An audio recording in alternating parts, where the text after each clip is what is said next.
Конфликт между казахским ханством и Цинской империей. Казахи только начали праздновать победу над джунгарами, полагая, что угроза окончательно миновала. Однако вскоре Джунгария оказалась захвачена Цинской империей и полностью подчинена маньчжурам. В это время маньчжуры обманом собирались отправить Амурсана в Пекин, где его ожидала неминуемая смерть. Узнав об этом от своих сторонников, он успел сбежать, выступив из Или и добравшись до окрестностей Урумчи, уничтожил нескольких сопровождавших его маньчжурских воинов и вскочил на коне. Амурсана, не потеряв надежды занять джунгарский трон, поднял восстание, собрал сторонников и сформировал армию. Он и его воины полностью уничтожили китайские гарнизоны, оставленные в небольших городах и сторожевых заставах Джунгарии. В конце концов, его давняя мечта сбылась, он взошел на джунгарский трон. Но это было лишь временное и нестабильное правление, знамение грядущей катастрофы для его народа. Узнав о мятеже, император Цинлун пришел в ярость. Теперь он намеревался не просто наказать Амурсану, но и стереть с лица земли весь айратский народ. Цинский император, благодаря своим шпионам и перешедшим на его сторону джунгарским тайджи, досконально изучил казахов и их многолетние взаимоотношения с джунгарами. Он знал об этом так же хорошо, как свои 5 пальцев. Вскоре в казахскую Орду лично Абылай-хану прибыло посольство с письмом-воззванием от императора Цинлуна. Несмотря на внешнюю вежливость послания, за ним скрывался жесткий и угрожающий тон. Письмо начиналось так: «Вы, казахи, долгие годы враждовали с айратским ханством», говорилось в письме. «До того, как наша Великая империя отправила войска в Джунгарию, вы воевали с Дабаши. Мы положили конец этой войне, усмирив мятежного хунтайджи. Теперь айраты — наши покорные слуги. Вам больше не стоит бояться их набегов и тревожиться за свою безопасность. Если вы признаете нашу власть, вас ждут почести, благополучие и процветание. Однако если вы хотите сохранить независимость, мы не станем вас принуждать. Единственное условие — не нарушать границы и поддерживать мир. Если же вы вновь начнете набеги, прольете кровь и нарушите порядок, нам не останется иного выбора, кроме как ввести войска и наказать вас. Что вы скажете на это?» Только-только удалось остановить кровопролитие, а теперь грозит еще большая беда. Что касается Амурсаны, понимая, что из-за нехватки войск он может оказаться в осаде, Амурсана, пробившись через Жаркент, ушел в казахскую степь. Однако следом за ним двигалась карательная армия, оставляя после себя реки крови.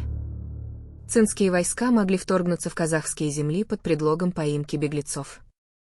Эта ситуация не могла не затронуть Абылай-хана, ведь Амурсана был его андасом, человеком, с которым он заключил союз, поклявшись в братской дружбе. Весть о происходящем быстро достигла ханской орды, а затем и Кабанбая. Вестники, прибывшие к нему, выглядели так, словно увидели саму смерть. Помимо тревожных новостей, посланцы передали срочный приказ. В ханском указе говорилось: в середине мая соберемся на совете у Такарауэна. Враг стоит у порога нашей земли. Пусть каждый род, каждый батыр и бий будет начеку. Пусть воины будут готовы, оружие при них, а кони оседланы. Кабанбай и его найманские соратники собирались отправиться на ханский совет в Такарауне, но вынужденно задержались на несколько дней. Причиной стало то, что пришлось устанавливать заслоны на перевалах и кочевых путях, чтобы сдержать поток беженцев, хаотично пересекающих границу с Джунгарией. Когда стало заметно, что среди этих пришлых людей распространяются панические слухи, Кабанбай решил действовать. Он отправился в путь, чтобы лично успокоить народ и предотвратить распространение страха. Эти беглецы не осмелились углубиться в казахские степи и лишь на 1-2 стоянки продвинулись от джунгарской границы, тревожно сбиваясь в группы. Вчерашние враги, с которыми сражались насмерть, теперь не выглядели как враждебный народ. Среди них выделялся старый, седобородый калмык, возглавлявший один из караванов. Он выбежал навстречу Кабанбаю, бросился перед ним на колени и взмолился: «Говорят, даже воробей спасается, прячась в кустах. Мы такие же воробьи, разоренные ястребом. Если нам суждено умереть, пусть это будет на пороге казахской земли, батыр. Только не отдавай нас на растерзание маньчжурам». Когда Кабанбай расспросил его, выяснилось, что китайцы, вторгнувшись в Джунгарию, брали в плен женщин и девушек, а всех мужчин беспощадно убивали, насаживая на копья. Изначально, имея в своем распоряжении несколько тысяч воинов, Кабанбай намеревался отбросить джунгарских переселенцев обратно. Однако после услышанного он изменил свое решение. Он приказал, чтобы переселенцы не углублялись дальше в казахские земли, а временно разместились в ущельях Барлык и Баркытбель. Однако оставалась еще одна угроза. Среди джунгарских кочевников всегда ходила зараза, известная как карашешек, черная оспа. Возможно, среди беглецов тоже были ее носители. Поэтому Кабанбай приказал своим караульным начальникам следить за тем, чтобы казахские аулы не смешивались с пришлыми людьми. Дав распоряжение своим воинам охранять границы, Кабанбай-Батыр отправился к хану Абылаю, сопровождаемый несколькими соратниками. Однако по дороге его путь то и дело преграждал народ, все хотели услышать новости из первых уст Сардара. Чем дальше они удалялись от джунгарской границы, тем больше слухов витало в воздухе. Черные китайцы идут с востока. Говорили одни. Конец света близок. Вторили другие. Это не китайцы, а шуршут, маньчжуры, а не людоеды. Шептались третьи. Они уже проглотили Джунгарию, теперь на казахов собираются напасть? Раздавались тревожные голоса. Все это из-за Амурсаны. Как только у него начинаются неприятности, он тут же поджимает хвост и бежит к нам. Возмущались в народе. А ты думал, Абылай просто так выдал за него свою сестру? Наверное, знал, что в трудные времена Амурсана прибежит к нему искать защиты, пересмеивались люди, перемалывая новости. Сплетни, словно ветер, носились по степи. Но Кабанбай-Батыр, видя тревожные лица людей, твердо сказал: прекратите распространять пустые слухи. Они такие же люди, как и мы. Их тоже берет пуля, их тоже рубит сабля. Нет смысла бояться врага. Сказал он, подбадривая народ. Но будьте готовы к худшему. Возможно, нам действительно придется сражаться. Все решится на ханском совете. Сказав это, он отправился дальше. Добравшись до верхнего течения реки Такырауэн, Кабанбай осмотрелся. Это место было удобно расположено на пересечении путей между Западом и Востоком, Аркой и Житысу. Здесь было много воды, пышные луга, удобные для летнего кочевья.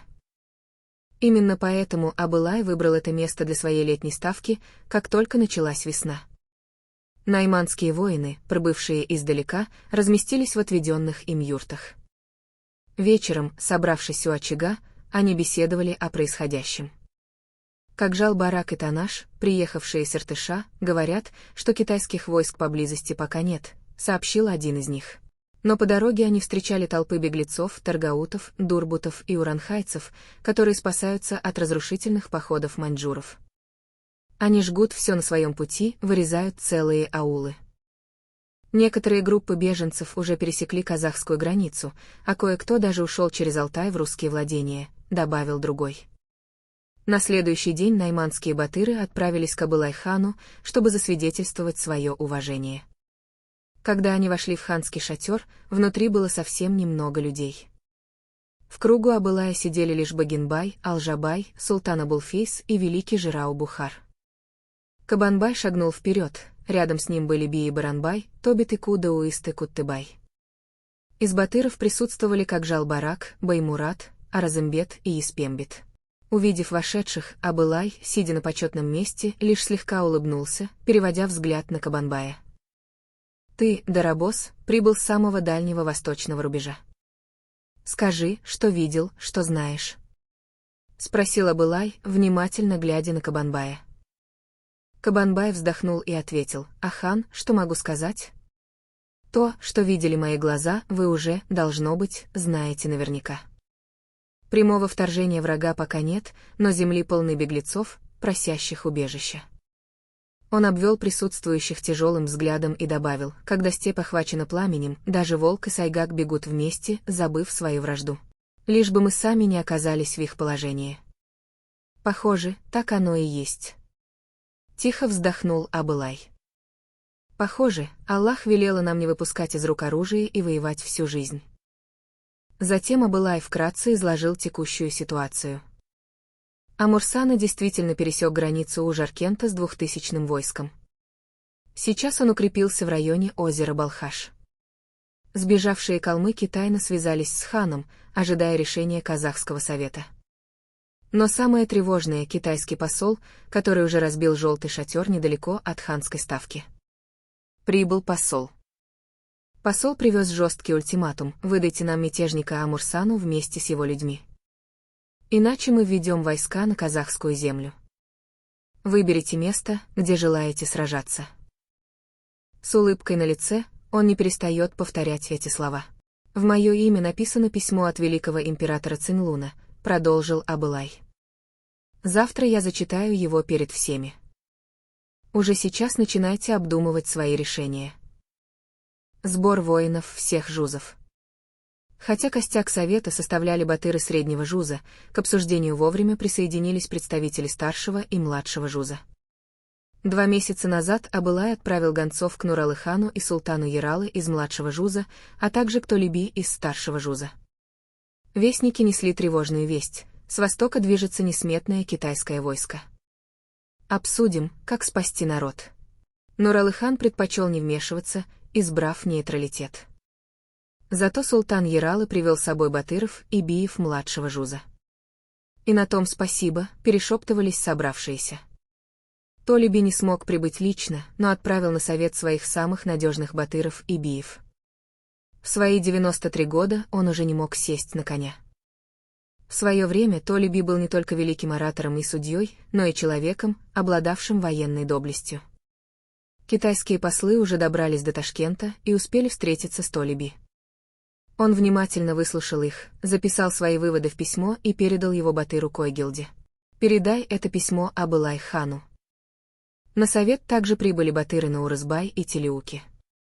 А вот Бердикожа и Ханкелды остались в Ташкенте, чтобы поддерживать порядок, и прибыли позже. Совет официально начался. Главный вопрос заключался в следующем: выдавать ли Амурсану Китаю или нет? Если отказать, войдет ли китайская армия в казахские земли? Готово ли ханство к войне? Если согласиться, что это будет означать для будущего казахской независимости? На совете зачитали официальное письмо от императора Цинлуна, которое китайские послы привезли лично для Абылай-хана. Письмо императора Цинлуна. Официальное послание было написано на маньчжурском и монгольском языках на плотной бумаге, а в конце стояла огромная квадратная печать. Переводчик зачитал его на казахском языке казахскому хану Абылаю. В последние годы Джунгария погрузилась в хаос, внутренние междоусобицы ослабили айратов, и их государство стало распадаться. Мы, великий император Поднебесный, не могли оставаться равнодушными к беспорядку и позволить преступникам избежать наказания. Мы навели порядок, взяли Джунгарию под свою защиту. Но в тот момент, когда айраты только начали восстанавливать мирную жизнь, предатель Амурсана снова поднял мятеж. Поэтому мы отдали приказ нашим генералам подавить его и наказать. Нам стало известно, что, не найдя себе места в родной стране, он бежал к вам, в казахское ханство. Этот преступник все равно будет пойман и наказан. Вы и сами знаете, что Амурсана — изменчивый, коварный человек. Вам незачем становиться его щитом. Западные земли уже находятся под нашей властью. Если вы укроете мятежника, наша армия будет вынуждена войти в ваши земли. Это может привести к печальным последствиям для вашего народа. Однако, если вы выдадите Амурсану, вы обретете благосклонность и защиту великого императора. Реакция казахских биев и батыров. Когда переводчик дочитал письмо, в юрте повисло молчание. Султаны, батыры и бии глубоко задумались. С виду письмо звучало мягко, вежливо, справедливо и даже милосердно. Казалось, что Китайская империя не угрожает, а предлагает справедливое решение. Словно завоевание Джунгарии было актом доброты и заботы. Такое послание могло заставить любого подумать, что оставлять Амурсану в казахской степи — это выглядело прям как преступление. Но ханский совет еще не принял решение. Решение ханского совета – передать Амурсану или нет? На совете выступали батыры, бии и султаны. Мнения разделились на два лагеря. Одни считали, что Амурсану нужно выдать, выполнить требования Китая и избежать войны. Они говорили, не стоит наживать себе врагов, давайте избавимся от проблемы и будем жить в мире. Другие настаивали на отказе, считая, что подчинение чужой воле приведет к потере независимости. Если сегодня мы согнемся под их требованием, завтра они сядут нам на шею. Если уступим сейчас, кто гарантирует, что через год они не потребуют еще большего? Скрытый смысл письма. Слова китайского императора звучали дружелюбно, но смысл письма был тяжелым, словно свинец. Оно могло показаться мягким, но за его строками чувствовался волчий оскал. Главная цель Цинской империи была не только в поимке Амурсаны. Они также намеревались забрать себе земли, которые раньше захватывали Джунгары, Алтай, Тарбагатай, Житесу, Алатау. Поэтому Толеби передал категоричное послание: в земельных вопросах нельзя уступать ни одного фута. Переговоры Абылая с китайскими послами. В разговоре с китайским послом Абылай-хан сразу заявил: мы не можем уступить земли, о которых идет речь. На что китайский дипломат ответил: но айратские тайджи утверждают, что Алтай, Тарбагатай, Житесу и Алатау — их земли. Они говорят, что казахи силой отняли их. Абылай-хан усмехнулся: разве можно верить словам побежденного врага? Когда человек теряет все, он готов сказать что угодно, лишь бы вернуть утраченное. Он продолжил: что касается Амурсаны, то сейчас он изгнанник, потерявший свою страну и народ. Он не представляет угрозы ни для Цинской империи, ни для казахского ханства. По нашим обычаям, если человек ищет защиты, мы его не выдаем. Мы простили его. Вам тоже стоит быть великодушными. Китайский посол, услышав отказ, побледнел и с дрожащим голосом заявил: если вы не выдадите Амурсану, мы будем вынуждены ввести войска в казахские земли. Это значит война. Абылай твердо ответил: мы не впервые видим войну. Но неужели из-за угроз мы должны отдавать свою землю и традиции?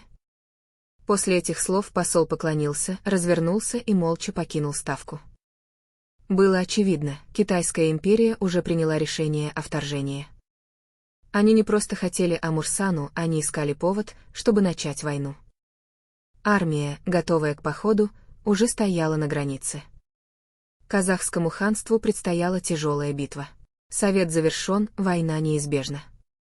Пока на совете обсуждали дальнейшие действия, весть о том, что казахское ханство примет Амурсану под свою защиту, достигла самого беглеца. Не выдержав ожидания, он вместе с небольшой группой приближенных явился прямо на ханский совет. Когда начали обсуждать численность и тактику китайской армии, Кокжал-Барак предложил использовать военную стратегию. Окружение врага с последующим разрывом его боевых порядков. Эту же тактику использовали наши предки. Воскликнул он. Так еще Александр Македонский и Кир Великий потерпели поражение, когда пытались покорить эти степи. Абылай-хан поддержал боевой дух собравшихся: если будет война, пусть будет. Мы не испугаемся. Разве наши предки не сражались с врагами? Разве казахский воин не достоин своего меча? После этого военачальники поспешили разъехаться по своим улусам, готовя войска. Местом сбора была назначена восточная часть озера Балхаш. Встреча Абылая с Амурсаной. После совета в ханском шатре остались только Абылай, султан Абилфейс, Кабанбай и Малайсары. К ним вошел Амурсана, склонил голову, прижал руку к груди и сказал: «А, великий хан». Он пришел выразить благодарность Абылаю за защиту. Ты не просто дал мне убежище, но готов сразиться с Китаем ради моей судьбы. Абылай посмотрел на него и спокойно ответил: разве мы не дали слово перед Галдан-Цереном? Разве мы не обязались хранить верность нашему слову? Амурсана печально улыбнулся: я давал клятву многим, но где они теперь? Ни один из них не сдержал своего слова. После этого он поклонился и вышел. Сбор казахской армии. В середине июня начали прибывать отряды из разных племен. Из Среднего Жуза уже в первую неделю собрался отряд численностью в Тумин 10 000 воинов, остальные еще были в пути. Батыры старшего жуза заняли позиции ниже по течению реки Или. Султан Ералы из младшего жуза переправился через Яик, собрав по дороге 3000 воинов. Но казахская армия еще не была полностью укомплектована. В это время цинские войска под командованием Ходака уже пересекли Жаркент и остановились у рек Каратал и Коксу. Цинские требования и предлог для войны. По пути цинские войска не устраивали резни, но требовали освободить земли, которые ранее принадлежали джунгарам. Чтобы не допустить паники среди мирных жителей, Абылай с Кабанбаем, Багинбаем и Малайсары отправил гонцов по улусам. Они передали сообщение: «Не покидайте свои земли, не уходите в бегство. Наши войска уже вступили в оборонительный бой». Чтобы отвлечь внимание врага от казахских поселений, Абылай взял Амурсану в свою армию. Теперь их силы двигались к Аксу в районе Аэгоза. Прибытие китайского посольства. В один из вечеров к ним явились необычные люди. Среди них были казахи, калмыки и китайцы, они выглядели усталыми и настороженными. Ими оказались послы Цинской империи. Двух казахов, которые привели их, звали Кудайберди и Асербай. Они были из рода Суан, живших у Жаркента. Выяснилось, что их люди столкнулся с цинскими войсками, которые преследовали джунгарских беглецов. Небольшая армия попали под удар, часть была убита, другие пленены и отправлены в Кульджу. Теперь оставшихся в живых отправили к Абылаю, как свидетелей и переговорщиков. Последний ультиматум Китая. Китайский посол вынул письмо генерала и протянул его, будто это была священная реликвия. В письме все начиналось вежливо, но заканчивалось жестким предупреждением: мы были вынуждены ввести войска на эти территории. Выдайте Амурсану. В противном случае наша армия раздавит казахское ханство и утопит вашу землю в крови. Такой была китайская вежливость. Теперь война была точно неизбежна. Ответ Абылай-хана китайскому послу был коротким и твердым: мы не вмешиваемся в дела Джунгарии. Но защищать или не защищать того, кто ищет у нас убежище, это наш суверенный выбор. Любая армия, перешедшая нашу границу, будет считаться врагом. Мы готовы быть мирными соседями с Великой Поднебесной. Однако если на нас нападут, мы будем сражаться до последней капли крови. После этого послы покинули ставку, а казахская армия начала выдвигаться в поход. Сбор казахских войск. По пути к армии Абылая присоединилось 5000 воинов старшего жуза под предводительством Ханкилди, Наурызбая, Тлиуки и Койгилды. Под знаменем Абылая собралось около 2 туменов, 20 000 воинов. На берегу реки Каратал был проведен военный совет. Решено было не вступать в полномасштабное сражение всей армией, а разбить ее на мобильные отряды, чтобы наносить удары с разных направлений. Средний жуз был разделен на 2 части, найманский отряд возглавил Кабанбай. Аргынский отряд — Малайсары. Старший жуз передан под командование Наурызбая. Султан Ералы с воинами младшего жуза и отряда Кирея, Ержнебека и Уак-Батыра Баяна остались под командованием самого Абылая. Первый бой — ключ к войне. Разведчики донесли, что китайская армия расположилась в ущелье Алтынемель на южном берегу реки Или. Был созван новый военный совет.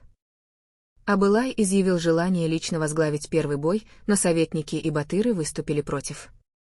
«Нет смысла рисковать вашей жизнью в небольшом сражении», — сказал султан Абулфейс. «Мы справимся сами, если будет воля Аллаха». Абылай уступил и передал командование Кабанбаю. Наступление казахской армии. Под знамя Кабанбая встали Кокжал-Барак, Алжабай, Тлиуки и Тауасар-Батыр. В авангард было выделено 5000 лучших воинов. Они отправились навстречу первой битве этой войны. Исход сражения мог определить судьбу всей кампании. Первый удар казахской армии. Армия Кабанбая, двигаясь под покровом ночи, скрытно проникла в глубокие ущелья и оказалась в тылу китайского лагеря. 5000 воинов, словно натянутый лук, ждали сигнала к атаке. Кабанбай обратился к своим бойцам: «Перед нами враг, который перешел нашу границу и попрал нашу честь. Сейчас мы увидим, что и они всего лишь люди, которых берут пули и рубят сабли. Стрелки, обрушьте на них град пуль и стрел. Сабельщики, расчистите себе путь клинками. Мы прорвемся сквозь их ряды, разрубим их армию надвое и вырвемся на другой стороне. Все ясно. Ясно, ясно, раздались голоса. Какжал Барак усмехнулся и добавил: против чужаков биться даже легче, не жалко, бьешь их без сожаления. Это вызвало смех среди воинов, разрядив напряжение перед боем. Неожиданная атака. Была предрассветная тишина, время самого глубокого сна. «Ну что стоим? Вперед!» — выкрикнул Кабанбай, взмыв вперед на своем боевом коне Кубаси. За ним лавиной устремились остальные воины. Грохот копыт заполнил узкое ущелье. Из глоток воинов вырвался боевой клич: «Абылай, Абылай!» Кабанбай, Кабанбай, Акжол-Каптагай, Ер-Кокши, Ер-Касай. Байдибек, Карасай. Эхо разносило их крики по горам, превращая их в устрашающий рев. Враги, пробужденные этим кошмаром, не успели понять, что происходит, как казахи уже обрушились на их лагерь. Сабли сверкали в предрассветном полумраке, спорывая палатки и тело. Войска мгновенно обратились в бегство, а к моменту, когда светало, казахи уже прорвались сквозь лагерь и скрылись на противоположной стороне. Разгром в тылу и отступление.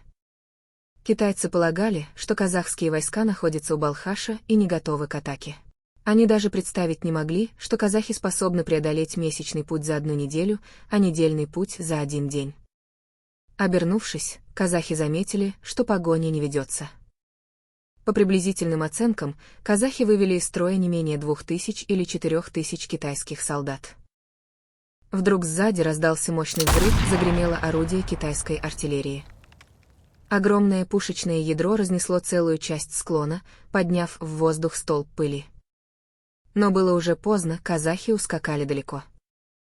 Триумфальный отчет Абылаю. Кабанбай оставил разведчиков прикрывать отход и повел войска обратно к основной армии.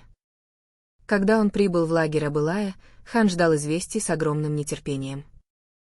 Услышав, что первая атака прошла успешно, он облегченно выдохнул и улыбнулся. Только представьте себя на месте хана. Каково было бы вам, если бы вражеский посол потребовал вас подчиниться, грозя уничтожением? И каково теперь, когда первый бой выигран? Но Пекин тоже следил за происходящим. Генерал Дардана и ложные донесения Циньлуну.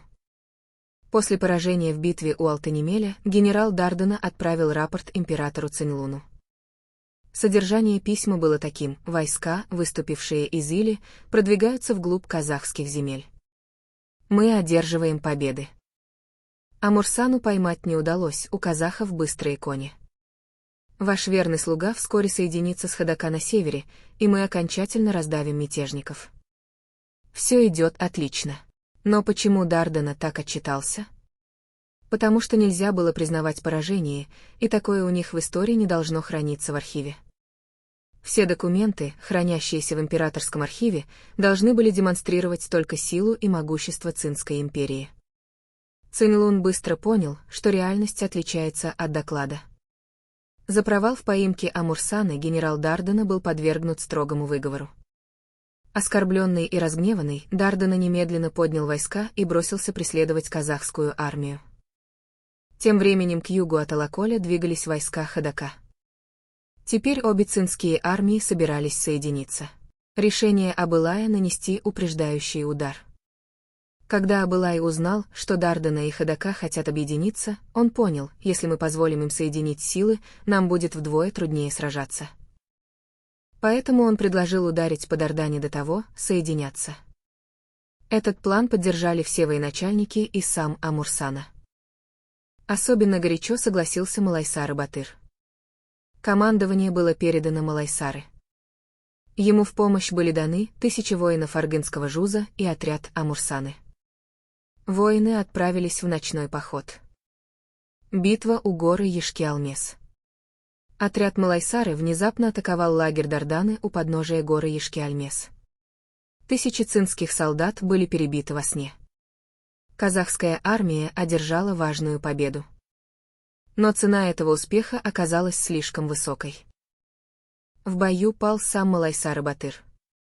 Горе и скорбь в казахском стане. Когда весть о гибели Малайсары дошла до Абылай-хана, он глубоко опечалился. Все батыры скорбели, но больше всех Кабанбай-Батыр. Малайсары был родным братом его жены Майсара. Теперь перед Кабанбаем стоял тяжелый вопрос, как сообщить об этом Майсара. Но в войне не бывает побед без жертв. Цинская армия объединяется у Липсы. Хотя обе стороны не одержали решающей победы, китайские генералы Дардана и Ходака получили мощные удары. После этого они объединили свои армии у реки Липсы и решили нанести ответный удар, продвигаясь глубже в казахские земли. Цель китайцев — поймать Амурсаны. Казахская армия отступает вглубь Сары-Арки, но не убегает. Абылай не позволил врагу навязать бой на его условиях. Он начал тактическое отступление, не отходя слишком далеко, но и не подпуская врага слишком близко. В это время пришли плохие новости с юга. В Ташкенте скончался великий казахский Бий-Толеби. Часть батыров старшего Жуза, Ханкилди, Бердикожа, Тлиуки, Койгелды отправилась в Ташкент на похороны. Наурызбай, Сатай и Раимбек остались в Жетысу с 3000 воинами, чтобы защищать местных жителей от китайских набегов. Тем временем цинская армия продолжала углубляться в казахские степи, но имели серьезные недостатки. Они не совершали ночных переходов, всегда останавливались на отдых. Коней держали в одном месте на голой земле, из-за чего животные быстро уставали. Пехота начала терять боеспособность из-за изнеможения. Видя это, казахские воины почувствовали уверенность в победе. Кто-то предложил захватить уставших лошадей и оставить китайцев без транспорта, но Абылай выбрал другую тактику — не уничтожать врага полностью, а измотать его и заставить отступить. Поход мести. Атака Кабанбая. Настала очередь Кабанбая нанести удар. Он ждал этого момента, чтобы отомстить за Малайсары-Батыра. К нему присоединились Какжал-Барак, Аразымбет, Баймрат, Теуасар, Еспембет, Шинкожа. Без приказа Абылая к ним примкнули еще десятки батыров. Батыр-Баян, Байгозы, Алжабай, Байтайлак. И многие другие. Они назвали этот поход «Поход Малайсары» в память о павшем батыре. Как и прежде, удар был нанесен перед рассветом. Китайцы снова были застигнуты врасплох во сне. Около 3000 китайских солдат выведены из строя. Потери казахов были минимальными. Абылай был доволен результатом и благодарил Кабанбая за успешную операцию. Но он помнил главное — китайцы официально не объявляли войну. Они лишь пытались поймать Амурсану, но столкнулись с казахской обороной. Поэтому цель не тотальное уничтожение врага, а вынуждение его отступить. Но даже в ослабленном состоянии китайцы продолжали преследовать казахов, двигаясь в сторону Улытау и Есиля. Китайский посол просит мира. К началу сентября на степи опустилась осень, холодные дожди и пронизывающие ветры. В один из дней к Абылаю прибыл посол от генерала Дарданы. Цинский император Цинь-Лун приказал прекратить боевые действия и вывести войска. Посол попросил, чтобы казахи не атаковали отступающую китайскую армию. Абылай согласился. Последнее слово Абылая хана. Когда китайский посол попросил не нападать на отступающие войска, Абылай холодно посмотрел на него и сказал: «Мы могли бы уничтожить вас полностью. Даже сейчас, в этих бескрайних степях, ваша судьба в наших руках. Есть ли в моих словах хоть капля лжи?» Посол, уже не такой надменный, как раньше, склонил голову: «Вы правы». Китайский император Цинь-Лун через своих шпионов уже знал, что генералы врали ему в докладах. Новый приказ Дардане. Вы уже достаточно потревожили казахскую степь ради одного беглеца. Вернемся к этому вопросу в следующем году. Возвращайтесь, пока не похолодало.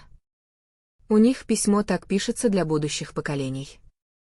Чтобы не сомневались, что были проигрыши и сами на кого-то нападали. Поиски беглеца Амурсаны временно отложены. Великой империи нет смысла тратить силы на поиска Амурсаны. Так китайские хронисты писали. На самом деле армия в 40 000 человек, 4 тумена, покидала степь в ужасном состоянии. Половина войска была убита или ранена. Лошади истощены, многие генералы потеряли честь. Ходака и Дардана вернулись с жалкими остатками своих армий. Судьба Амурсаны. После этой войны Амурсана не мог больше оставаться в Казахском ханстве. Он отправился в Халхамонголию, надеясь поднять новое восстание. Но и там удача отвернулась от него. Заключение. Победа казахов. Казахские батыры сохранили свои земли. Цинская армия не смогла добиться успеха. Память о героях этой войны жива до сих пор. Есть разные версии смерти Малайсара Батыра. Некоторые источники говорят, что он пал в этой войне. Другие утверждают, что его судьба сложилась иначе. Но я придерживаюсь именно этой версии. Потом были мировые соглашения, но это в следующем видео. Это не реклама, но... Эта история описана в великолепном романе Кабдеша Жмадилова «Дарабос». Если хотите узнать больше о великих батырах казахской степи, этот роман даст вам множество ответов. Если вам понравился рассказ, поддержите канал подпиской и палец вверх.